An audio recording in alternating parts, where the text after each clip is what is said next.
My brother didn't invite me to his wedding, not because there wasn't enough room, not because we'd had some big falling out. He just didn't. And when I found out through a Facebook photo my cousin posted, my mother's only response was, "You know how busy the planning gets?" That was 7 years ago. I was 26. I'd like to say I cried for a week and then moved on. The truth is messier than that. I cried for about 40 minutes in my car outside a Trader Joe's. Then I went inside and bought a rotisserie chicken, and I ate it alone at my kitchen table trying to figure out if I was overreacting. That's what years of being the invisible one does to you. It makes you question whether your own hurt is legitimate. Let me back up. I'm the second child. My brother, I'll call him by what he's always been in this house, the golden one, is 4 years older than me. Growing up, everything he did was framed as an achievement. He got a C on a history test and my dad said, "At least he's trying." I got straight A's and my mom said, "Don't get too big for your britches." I didn't fully understand what that phrase even meant until I was older. But I understood the tone. My father built a small contracting business over 30 years. Residential renovations, mostly kitchens, bathrooms, additions. It wasn't glamorous, but it was steady, and by the time I was in middle school, they owned the house outright and drove decent trucks. My brother went into the business right out of high school. My mother talked about it like he'd been appointed to the Supreme Court. I went to college on academic scholarship. I studied hospitality management, which my mother called learning how to be a waitress for 4 years. I worked front of house at a hotel during summers, then landed a coordinator position at a boutique event venue in Atlanta right after graduation. I loved the work. I was good at it. Within 3 years, I was managing the entire event calendar and had started quietly building a client list of my own on weekends. Corporate parties, anniversary dinners, the occasional small wedding. Nobody in my family knew about the side business. I hadn't hidden it intentionally. I just stopped volunteering information, because every time I shared something it either got dismissed or subtly compared to whatever my brother was doing that week. The wedding photo hit different though. 73 people in that photo. My aunts, my cousins, my parents beaming in the front row, my brother's new wife, a woman I'd met exactly twice, in a dress that probably cost more than my monthly rent, and not one person had thought to call me. Not even to say, "Hey, we're keeping it small." Nothing. I called my mother the next day. She picked up on the second ring, which she never does, which told me she'd been waiting for it. "I saw the pictures," I said. "Oh, honey," a pause. It was very last minute. "Mom, there were 73 people there." "Well, your father's side is just so large." "Am I not your family?" She got quiet. Then she said, in that particular tone she has, the one that sounds gentle but lands like a thumbtack, "You've always done your own thing, sweetheart. We didn't think you'd want to fly back for it." I hadn't moved across the country. I lived 4 hours away by car. I didn't say anything else. I just said okay and hung up and sat with that for a long time. Here's what I decided. I wasn't going to beg for a place in a family that kept rearranging the furniture to make sure there wasn't a spot for me, but I also wasn't ready to fully walk away. So I did something that probably sounds passive but felt, at the time, like self-preservation. I went quiet. Stopped calling first. Showed up at Christmas because I still loved my grandmother, who was sharp at 81 and always pulled me aside to ask real questions. But I stopped performing closeness I didn't feel. And I kept building. My side business, I've been calling it nothing, just the weekend stuff, started growing faster than I expected. I had a talent for logistics that the hospitality world had sharpened into something precise. I knew how to read a venue, how to work a vendor, how to solve a problem at 6 p.m. the night before an event without panicking. Word got around. By the time I was 29, I had enough consistent clients that I put in my notice at the venue job and went independent full-time. I registered the business as Harlow Event Group. Nothing flashy, just my last name and what we did. Within 2 years, I had 3 part-time contractors working under me and a client retainer arrangement with a commercial real estate firm that held quarterly functions. My annual revenue cleared $200,000. I had a small office, a second laptop I used only for client proposals, and a subscription to a project management platform that I genuinely loved in a way I found slightly embarrassing to admit. My family still thought I did parties. My mother called once, this would have been about 2 years into Harlow, to ask if I could help plan my cousin's baby shower. She made it sound like a favor she was doing me, giving me the work. I said I had a full calendar that weekend, which was true. She said, "I thought you did this for fun?" I said, "I do it for money, actually." She laughed like I'd made a joke. That fall, things started to shift. My brother had expanded the contracting business, or tried to. He'd taken on a commercial project, a strip mall renovation outside Chattanooga, that was significantly larger than anything my father's company had handled before. The margins were thin, the timeline was aggressive, and from what I pieced together later, he'd underestimated the subcontractor costs by a wide enough margin to put the whole operation underwater. I didn't know any of this at the time. I was in the middle of coordinating a 3-day corporate retreat for a pharmaceutical company in Savannah. Good work, well paid, the kind of job where everything had to be seamless, and I had exactly zero bandwidth for family drama. My mother called on a Tuesday afternoon. I let it go to voicemail. She called again. I let that go too. On the third call, I picked up because 3 calls in a row usually meant someone had died. "Nothing's wrong," she said immediately, which was how I knew something was wrong. I just wanted to catch up. We talked for 8 minutes about nothing, the weather in her city, a neighbor's new dog. Then, casual as a pivot in a sales call, "You know, your brother's been going through a rough patch with the business." I waited. "The bank has been, well, they've been making things difficult. Your father's been stressed." "What kind of difficult?" I asked. She explained it in fragments, the way she does when she doesn't want to say the actual number. The strip mall project had stalled. They'd drawn down a line of credit to cover the gap. The line of credit was tied to the business assets, which were tied, through some paperwork I didn't fully understand yet, to my parents' personal accounts. There was a balloon payment coming in 90 days that they couldn't cover. "How much?" I asked. More fragments. "Eventually, $80,000. I did not say anything for a moment. "We're not asking you for anything," my mother said, in the voice that meant she was absolutely asking me for something. "I know," I said. "Your brother just needs a little bridge. Just to get through the payment. He has projects lined up for next spring." "Mom," I kept my voice even, "I need to think about this." She took that as encouragement, which I should have anticipated. I want to be honest about what happened in me over the next few days, because I think people sometimes expect a clear emotional logic in these situations, and it isn't always there. Part of me wanted to say no, a clean, final no, and feel righteous about it. Part of me was surprised to realize I didn't actually want my parents to lose their house, even now, even after everything. And part of me was just tired of the whole architecture of my family, the way it had always been arranged so that my brother was the load-bearing wall and I was decorative trim. I made some calls. I had a friend, someone I'd met through a client referral who was a CPA and had done some consulting work for small businesses in distress. I explained the situation in general terms. She walked me through what $80,000 in unsecured debt looked like at current interest rates, what the bank's likely timeline was, what my brother's options were. It wasn't pretty. Then she said something that stuck with me. "The bank doesn't actually want the business.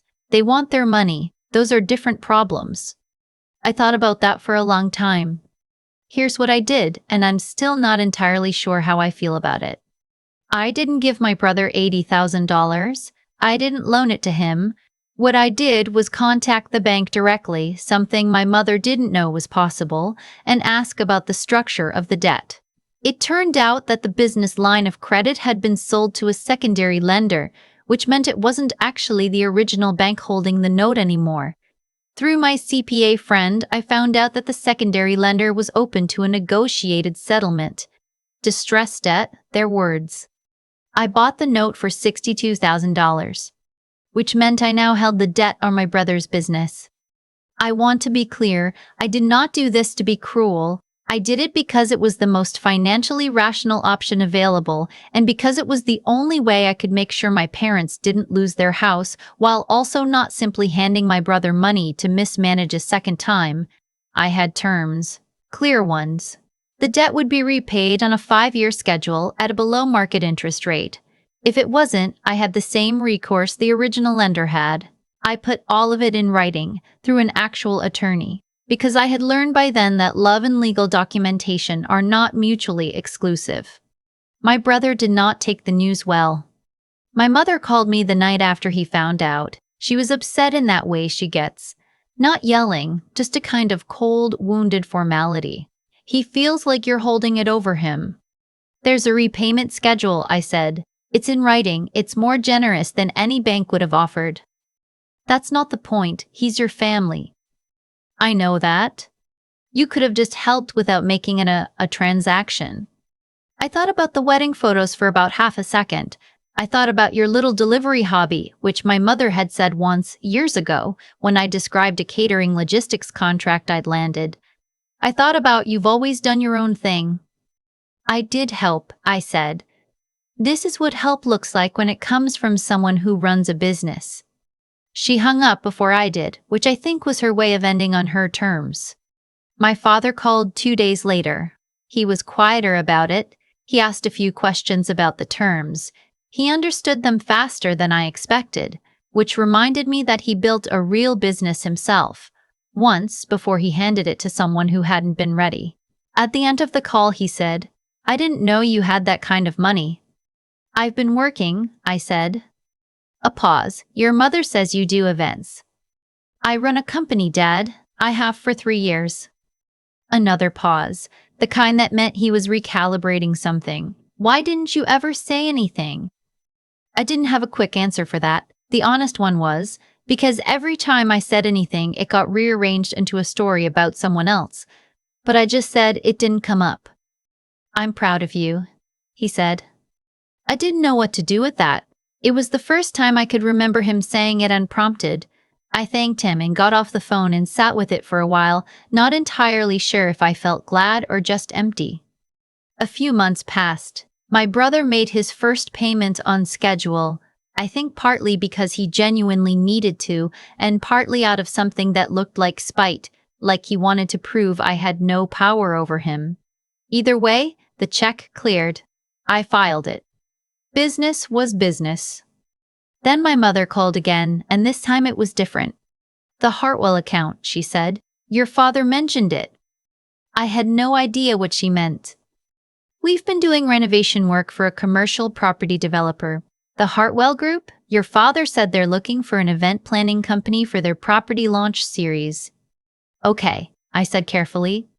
"I told them about your company. I hope that's all right." A beat. I told them it was excellent work. I sat with that for a second. My mother, who had called my business a hobby less than 2 years ago, had referred a commercial client to me. I didn't know how to fit that into the story I'd been telling myself. Maybe I didn't need to. "Thank you," I said. "Can you send me a contact name?" The Hartwell referral turned into a 6-event contract over 18 months. It was the largest single client relationship I'd built to that point. It led to 2 more referrals in commercial real estate, which is apparently a world where everyone knows everyone, and a good event leaves a mark. I hired a 4th contractor that spring, then a 5th. There was one more thing.